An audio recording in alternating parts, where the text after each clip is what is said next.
Hello, welcome back to another walk along video. This time we are taking a walk across Orb Vallis, one of Warframe's open regions located on Venus. In this walk along, I'm mostly just going to be kind of yapping about the game more than talking about the environment in this, as this is sort of a game I have a love-hate relationship with and have thousands of hours in. So let's just get started and we'll start talking about random topics I feel like I want to talk about. Originally for this walk along, I thought I would end up going a stealth frame and just sort of walking peacefully through the environment. But the more I thought about it, the more I thought that's not really what Warframe is about. As pretty as a lot of the environments are in this game, which I will do a direct coverage on some of the environments at some point. The game really wants you to be occupied at every moment and always be fighting. This is shown just how they structure their open worlds. As we go through this walk along, you'll see that we're almost always being attacked at some point and rarely have time to catch our breath. You may see me being somewhat negative in some aspects of this, but this comes from a place for a game I love, and also at times, well, hate. So don't get too offended by my differing opinions to yours, as I'd like to hear aspects that you enjoy or dislike of the game as well.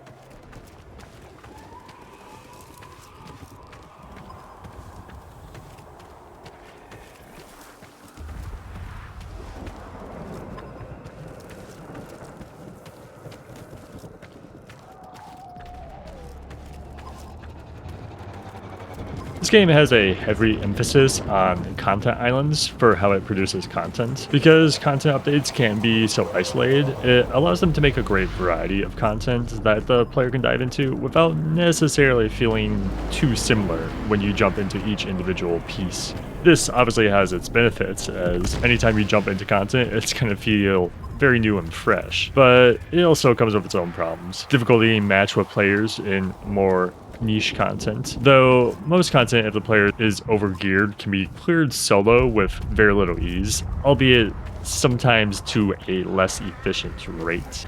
This game would benefit surprisingly well from a random mission button where it just kind of throws you in with random players who are sort of looking for some content to play with other people that has well been abandoned, or even some sort of system that rewards players to even encourage them to go into these older contents with random players. With this though, we often see really cool ideas get ignored after the initial release. So if you see a game mode you really like, often what you will end up seeing will kind of be it. Personally, I would like to see them slow down content release and go back more frequently to updating certain game modes instead of constantly running forward. But this is kind of them shooting themselves in the foot with how they chose to take the game's direction with it now, being a more live service heavy than it was even before, which is saying quite a lot considering it more or less was a live service on initial release with how they started structuring content.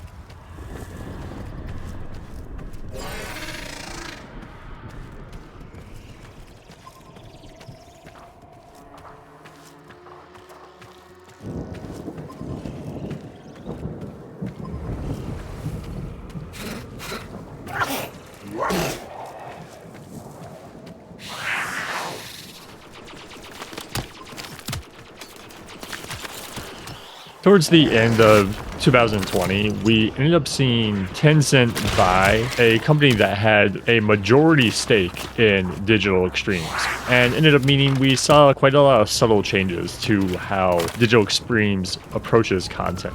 When this happened too, Digital Extremes tried to brush it under the bus by saying, oh no, we're just owned by a chicken company now, which I thought was really funny, instead of being more straightforward with the purchase of Tencent, which I felt probably hurt their PR quite a bit.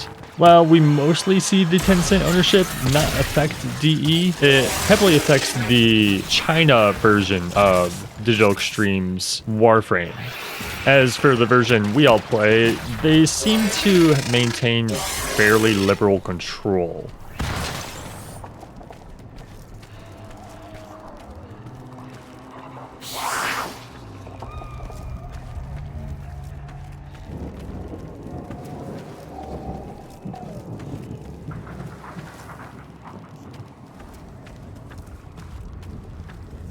With all this being said, that does not mean the game is not without pay to win. In this game, you can earn almost everything in the game, excluding a few cosmetics that are completely exclusive to real money currency. In this game, there is a currency called Platinum, which can be used to purchase your way through most of the game's content grind, which is a weird thing to think about since this game is mostly about grinding.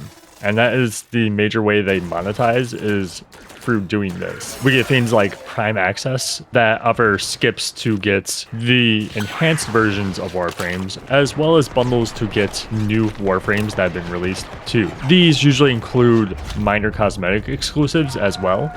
To me, it's just a weird thing to take your game's main enjoyment and make it part of how development's team makes their money. And to add a bit more clarification to how Platinum can get you through most of the game's content grind, is Platinum is a currency that can be traded with players as well, which can be used to purchase many things such as weapon and Warframe slots, so you can hold a larger inventory, or literally just buying most any weapon in the game.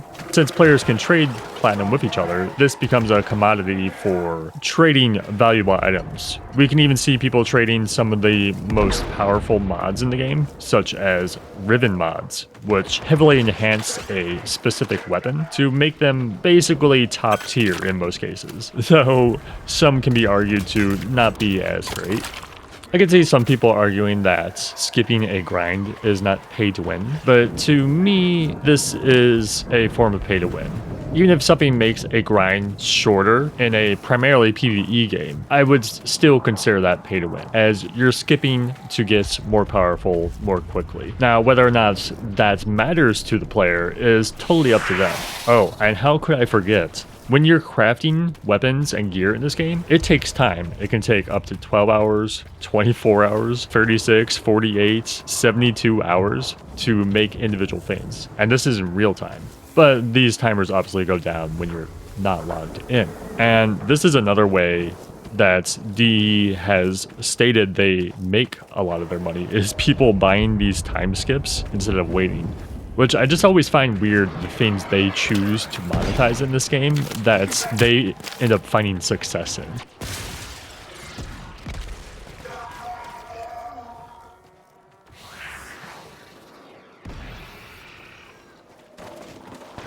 Let's talk briefly about the new player experience. The devs have made strides to further help players grasp the game, as this game is extremely dense in its content and can be very overwhelming. I can attest to that when attempting to bring my friends into this game, and they usually just drop off right away, as there's just so much content thrown at them so quickly, and so many different systems that they have to engage with. Even with the devs making changes by adding new quests and various things that help the players better understand the game, it can still be very difficult. Even me, a player with thousands of hours, I still often find myself seeking out external resources to help me understand things.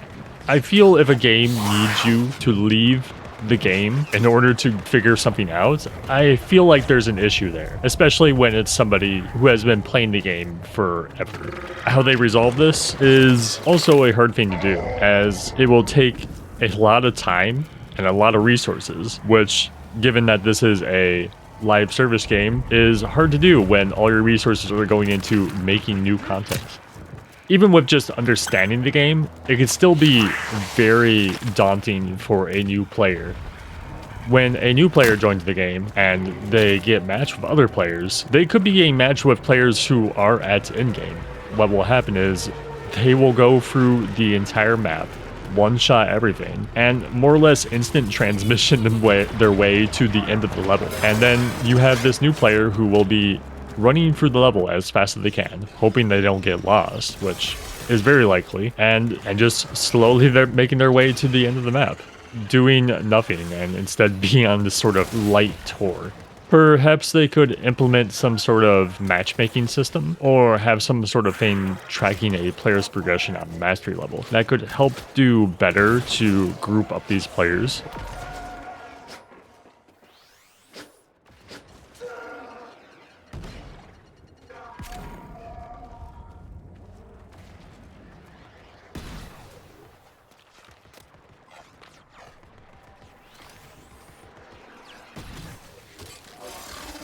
or maybe even just work more on their scaling systems so that new players aren't experiencing this situation, which they've had many attempts at making a scaling system and systems that just stop power creep in general, which in its own right is a lesson on making boss encounters. This is something D has always struggled with and still does today.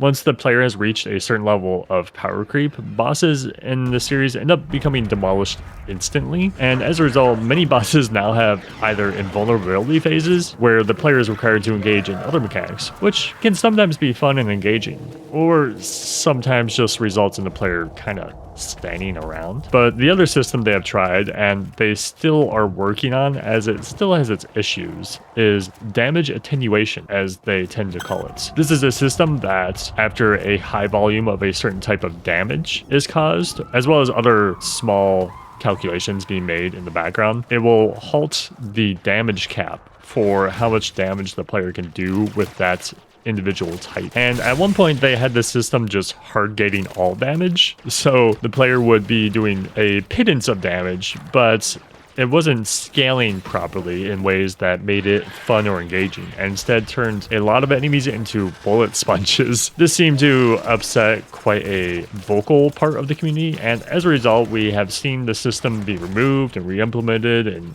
many different ways. I feel like currently we are close to a system that satisfies both at times, but it still leans more towards the power fantasy aspects. I think that's something D really needs to decide on which audience that they want to cater with, or we'll keep ending up in this sort of vicious circle where it's, oh, the enemies are too bullet spongy, or, oh, the enemies keep getting one shot. I can't enjoy the game because I can't fight anything, you know, the old debate that goes back and forth in either way. My personal hope is that they eventually decide on some sort of hard damage cap system and instead lead more into diverse builds that each frame can engage with, instead of just having a press the button and everything dies.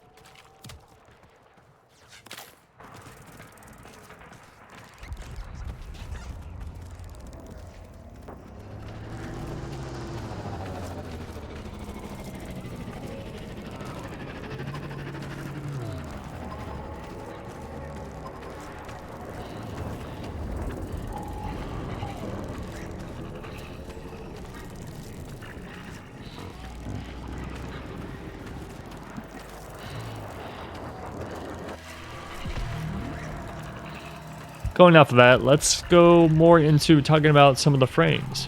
Some of the frames I play quite a lot are Loki, Valkyr, Nova, and Koume. So that'll give you kind of an idea of what kind of player I am. Let's talk about Loki, who is definitely my favorite frame of all these. And I found it is one of their best designed pure utility frames, which is something that I feel a lot of new frames are missing. Newer frames nowadays tend to lean on purely being damage dealers due to how power creep and a more power fantasy gameplay style has took over some of the vocal community. Though that is not to say it hasn't always been there, as Nova was one of the most early frames that got released in the game. It just become more obvious when most newer frames had a nuke button as their ultimate ability. It would be nice to see more frames come back to having an emphasis on protecting or buffing their teammates, or even just a playstyle that goes outside of the press one button to wipe the screen.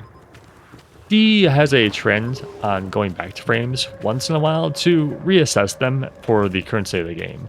As Loki being one of my favorite frames for utility, I hope they approach it cautiously for this reason, as I don't want to see it end up becoming another press one button Warframe.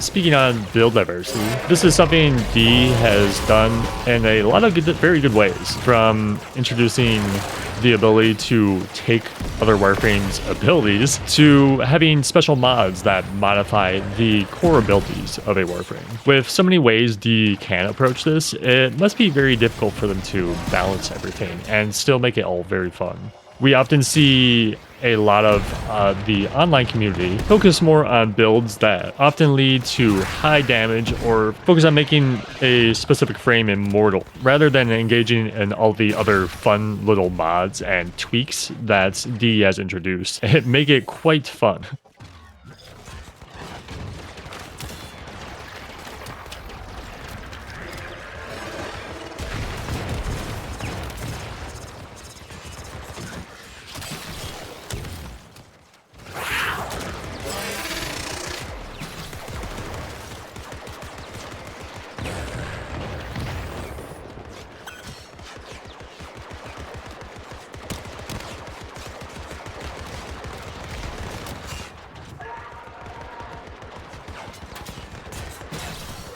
When Helmet first came out and introduced the ability to take other Warframe's abilities, we ended up seeing basically everyone using Nourish, and even nowadays you can still see people using the Nourish ability on their other Warframes to modify their stats, though they've mostly tweaked that to no longer be as much of an issue.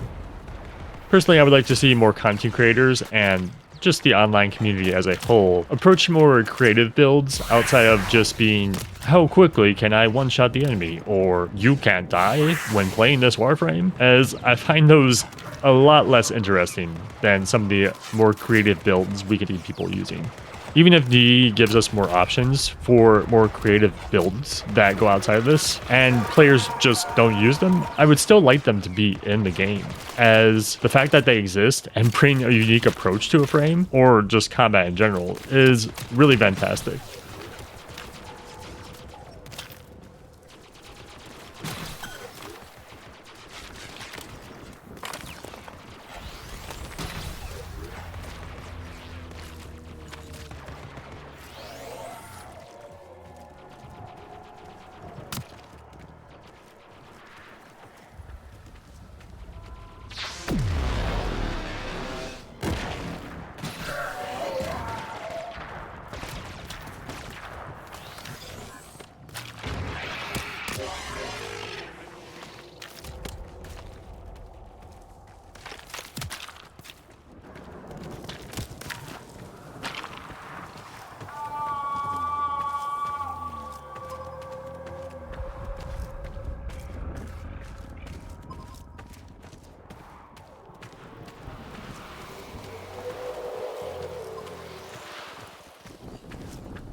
Nova, I feel, is one such frame that has quite a lot of creativity in the builds you can do. With Nova's augment mods, you get things like Neutron Star, which can cause fire dots and give Nova a way to do even more crowd control than they already could. And there's one I particularly really enjoy for Antimatter Drop, which is Antimatter Absorb. It basically turns the orb of antimatter into a giant orb that absorbs any damage that it comes into contact with, and eventually will detonate and release all that damage back at the enemies. Though the way it's currently implemented, it has a damage cap for some reason, probably something they need to go back and look at.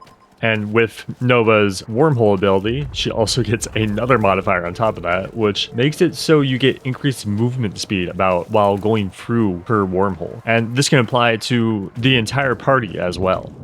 While her ultimate Molecular Prime doesn't have an augment for itself, it does have a special modifier based on how high the player's strength stat is. And if you go to a negative strength stat, it will cause Molecular Prime to make all the enemies run faster. While this sounds really silly at first, it's a great way to make enemies run faster to you so you can kill them faster, as silly as that sounds. And obviously the normal version of Molecular Prime if you get the strain high enough, they can basically be standing still at a certain point. And if you add extra crowd control on top of them while they're basically like this, they're going to be doing nothing, which can be a great way to just outright freeze enemies in place. Nova's just a great example of how creative and build diverse a lot of the potential of a lot of frames is, and it's something I want to see them focus more on.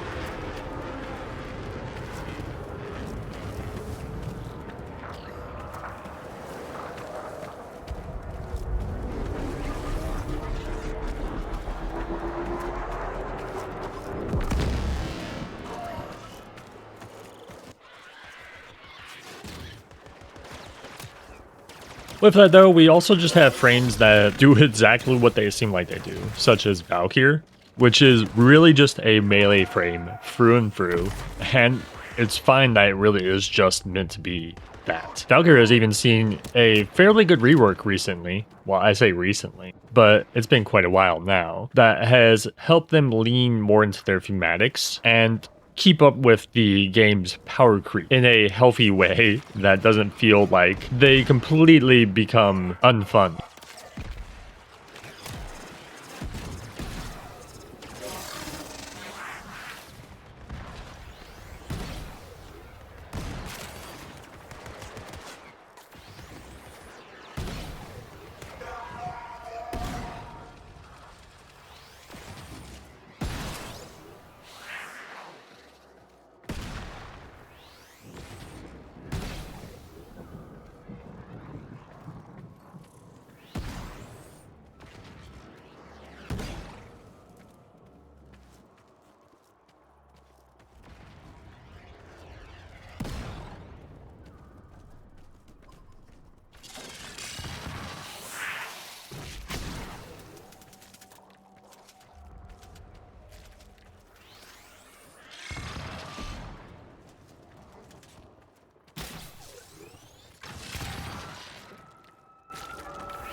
You may be wondering, why did you choose to walk? Well, this game is extremely fast, and you can more or less go from one side of a map to another in a blink of an instant. And on top of this, you also have many vehicles at your disposal, which in a good way, they let the user use most of them in the open world content, albeit some of them take a little grind to unlock. You get things like jetpacks, or archwings as they like to call them, motorcycles, horses, hoverboards, and we even get our own personal mechs as well. The game just does a really good job of giving everyone the flavor that they want for their own way to traverse around the map. And I think that's great. Maybe at some point they'll let us summon our own Darkin. I think that could be pretty funny.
Here we see a Fermia fracture. These are used to fight the exploiter orb on this planet, the one we saw at the beginning. And occasionally there is an event that pops up on the planet that we can also participate in that gives us a few various rewards.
The game has a lot of various in-game systems that the player can engage with, but a lot of them end up being somewhat difficult to get into, whether it be to poor balancing or just a system of rewards that is not very engaging at times.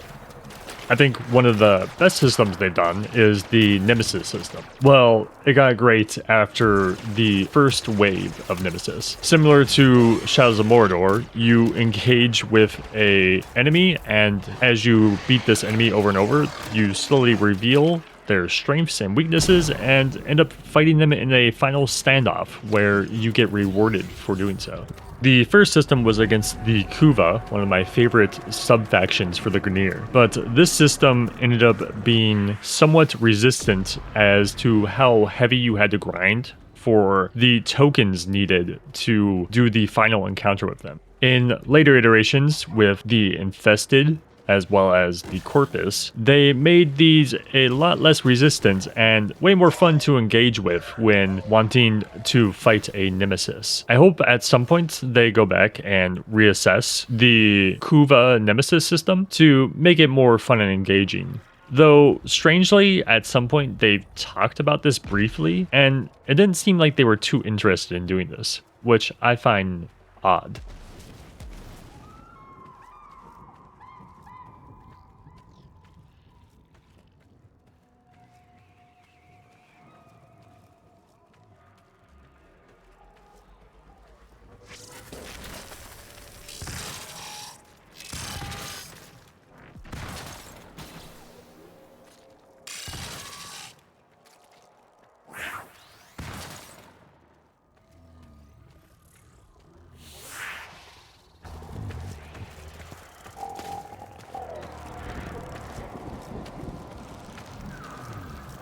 We also have the Archon hunts, where you go out and fight an individual boss on a weekly reset. The rewards provided here are mostly RNG outside of the Archon shard that you obtain. But even this has some RNG to it as to whether or not it can be a powerful version or a weaker version. though the weaker ones still have their use as they can be fused into a stronger version if the player need be do so. I think the Archon hunts are really fun, but due to the lack of variety in the Archon hunts, eventually they end up being kind of dull. And it's another one of those systems that I really feel they should go back into and add more content to help more diversify it.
Another system that we got is called Archimedes, and these are essentially multi-stage battles where you take on various debuffs and buffs, mostly debuffs, on yourself to make the encounter harder, and the harder you make it, the more rewards you get. And these can be quite, well, rewarding. And something I really find is great, due to how difficult these are very much meant to be an in-game system, and one the player really only engages with at them. As the more gear the player has, the easier these become to do, as the restrictions to make these harder are often restricting the type of gear you're allowed to bring on a fight.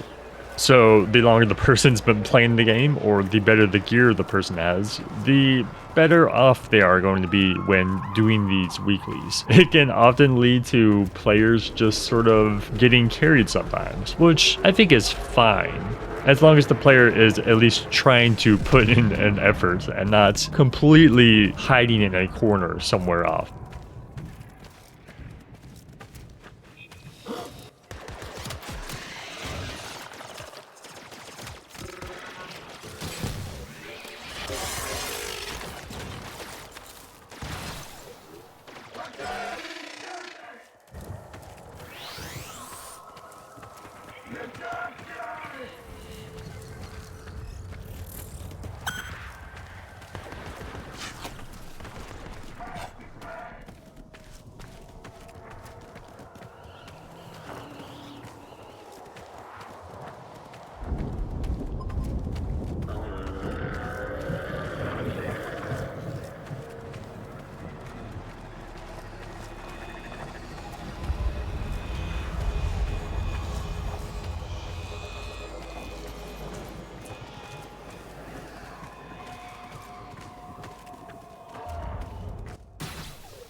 I'm going to clear out these bad guys real quick so we can take a look at another one of the vistas briefly.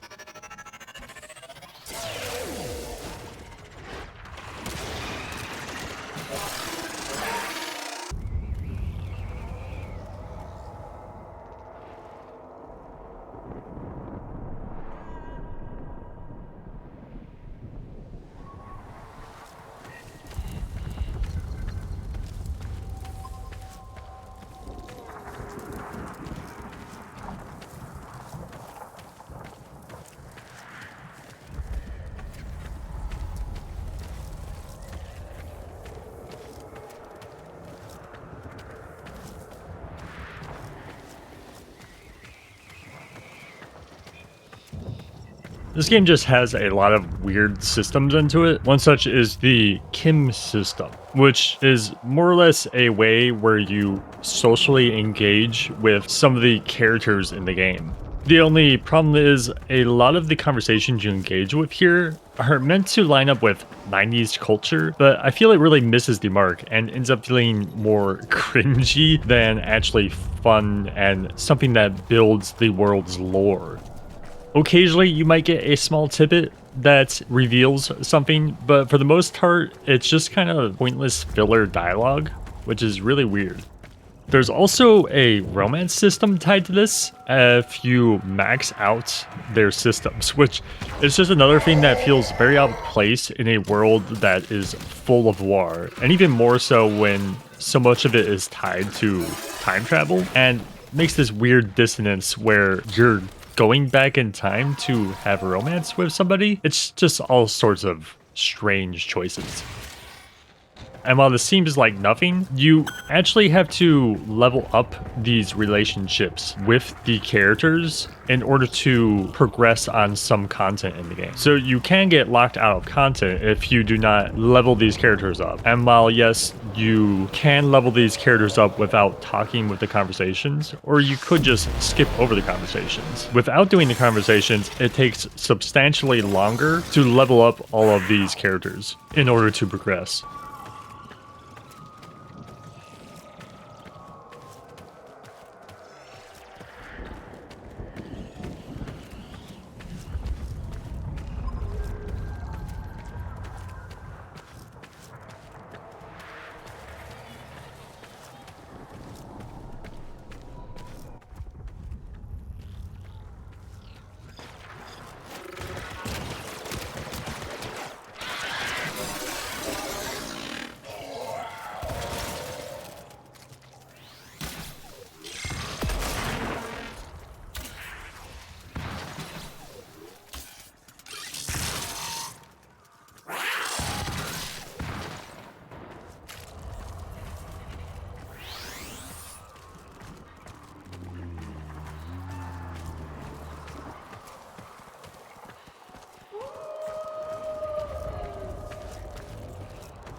Exploiter loads arachnoids with refined coolant.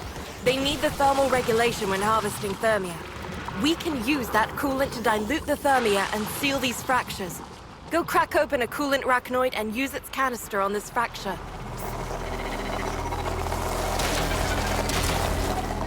The game has a lot of things like this where it just feels very out of place. But in other situations, it does a very good job, like the new War quest series. One thing I think would really help the game is giving the player more engaging lore that is directly told to them. rather than something that's hidden away in various bestiary entries and other documents that the player has to go out of their way to read.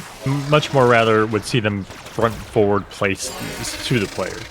If a newer player was to simply jump into the game and not read any of these, they would be very lost, as even the front's blurbs when you select a quest are very important to knowing what is about to happen in the quest, as they sometimes just sort of fling you into a quest partway into where you think you would be instead of starting at what you would assume is the initial beginning. Even my favorite sub-faction, the Kuva, still kind of does this, where have a lot of amazing lore and world building, but none of it's really presented directly to the player. They have to go out of their way to seek this stuff. It's really a matter of how can you get newer players more immersed in your world without telling them to go read a bunch of books, which I personally don't mind doing this, but the general audience might not engage with it this way. This is why you often see games from companies like From Software have a very high popularity for content creators who make lore videos on their video games, as the information being provided is either just not there or is very difficult to obtain.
Here we can see the entrance to Fortuna, a secret rebel base against the Corpus, and ends up being the base of operations for this open world space.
Let's talk briefly about events. This game has a lot of seasonal events, as well as a lot of events tied to updates, usually when they release new Warframes, or major areas in the game. Events nowadays, as well as the rewards, have become somewhat static. We used to have really great events that would completely reshape the player environments, such as protecting the relays. Nowadays, when we have an event, there is a fake progress bar showing us how close we are to all the various rewards, and how much progress this makes towards the end of the event is on a dial that the devs control, meaning we often nowadays always finish the events, as the devs can just tweak how fast we unlock the rewards when we're getting closer to the end of the event. Once the player sort of learns about this, it kind of makes events less fulfilling feeling. Back when we were protecting the relays, a large part of the community made an effort to test the devs and see if we could let the relays die, and the devs did not interfere. We lost relays. It was really fun to see that the community's actions had a real impact on the game's universe. That's just not something we see as much anymore. While the new events can be fun, the reward structure and knowing we can't fail them anymore leads to them feeling sort of mundane in a bad sense. I feel like the devs should be less scared to punish the player base just because they're going to miss out on a reward or something that could change the entire world space, as this can be more engaging in the long run for the player base. Think of something like Helldivers when we're defending the various planets and we fail to do so.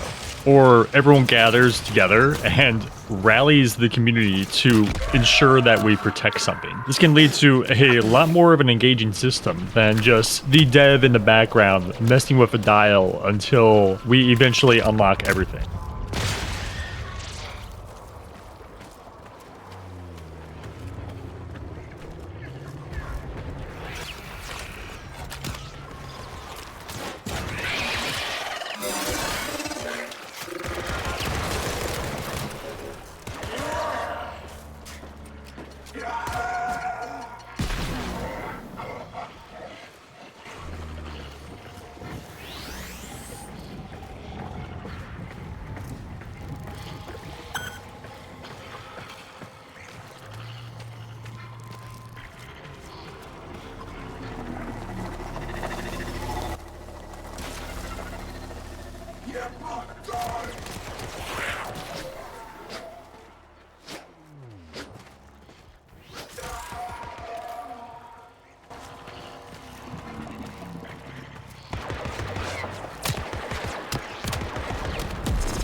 Strangely too, in the story, we have an alignment system where we can make very subtle choices in dialogue that have no impact on anything in the game, outside of Helmuth saying a few more evil lines or saying a few nicer lines. It's a really weird decision to put this system in the game where we have choices that don't do anything. Maybe they have plans for the system later down the line, but as it stands now, it's just lame, and it shouldn't be in the game if they're going to keep using it the way they are.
Here we can see a partially dug up statue of the Orb Vallis, who you engage with in quite a few of the story missions in the game. It's funny to think that the corpus of all people are the ones digging this up. As you go throughout this planet, and shortly up ahead, we'll see there are many Orcan ruins stationed on this place.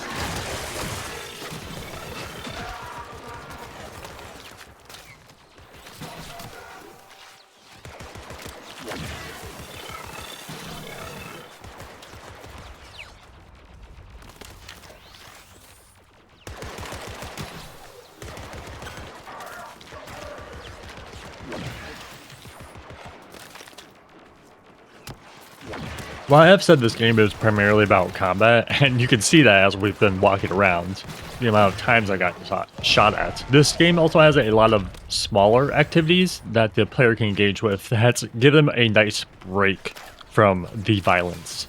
If you've been listening in the background, you might have heard a few animals howling in the distance. And this is part of a system for the open world areas where you can participate in animal preservation. If you follow my channel, you will know that I love animals, and D has shown they do as well. We get mechanics where we hunt down these animals for preservation means, of course, and can even get many of the animals as pets that will fight alongside us, even breeding various companions as well to get different mechanical types, unique fur, skin patterns. A lot of love clearly went into the companion and animal preservation systems, and I absolutely adore it. Here's hoping that maybe one day we'll get a bird companion.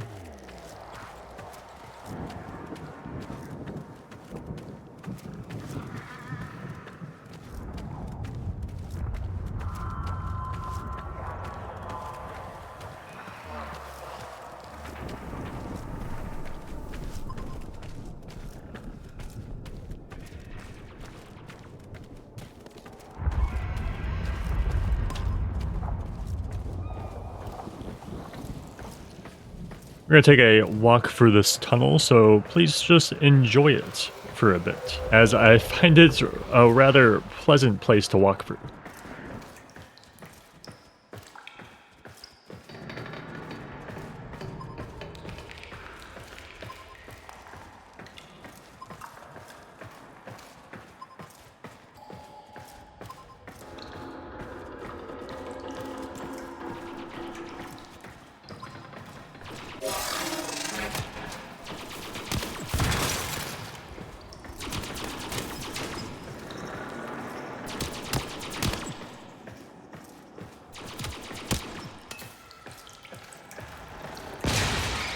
Another great thing this game does in its world building is that of the different factions and their cultural influences. The world lore writers do a great job of adding subtlety to their various factions' real-life influences, and the result is often a group that feels wholly unique to its universe, and not one that you can point to and say, oh, I know this one. It's influenced by blah, blah, blah. And that really shows that they put a lot of effort into writing these factions out, albeit it's difficult for most players to engage with.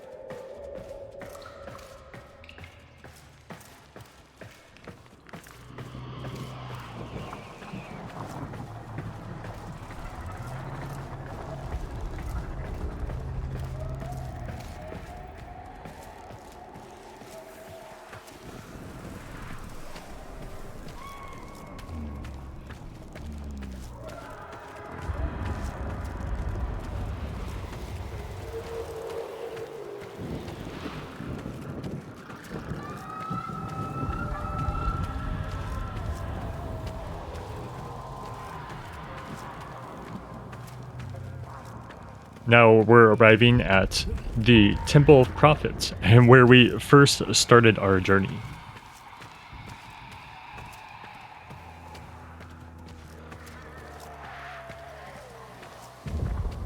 We're going to go up to the side here to get a little better view.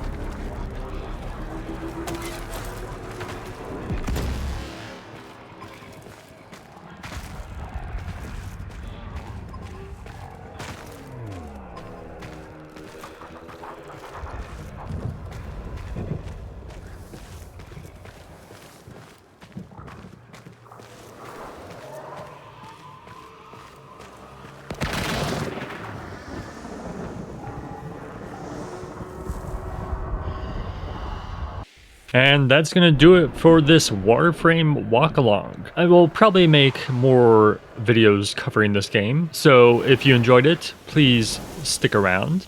Up here, another video. Over here, another video. Over here, subscribe. Thank you to my member, and thank you for watching. Bye-bye. Bye.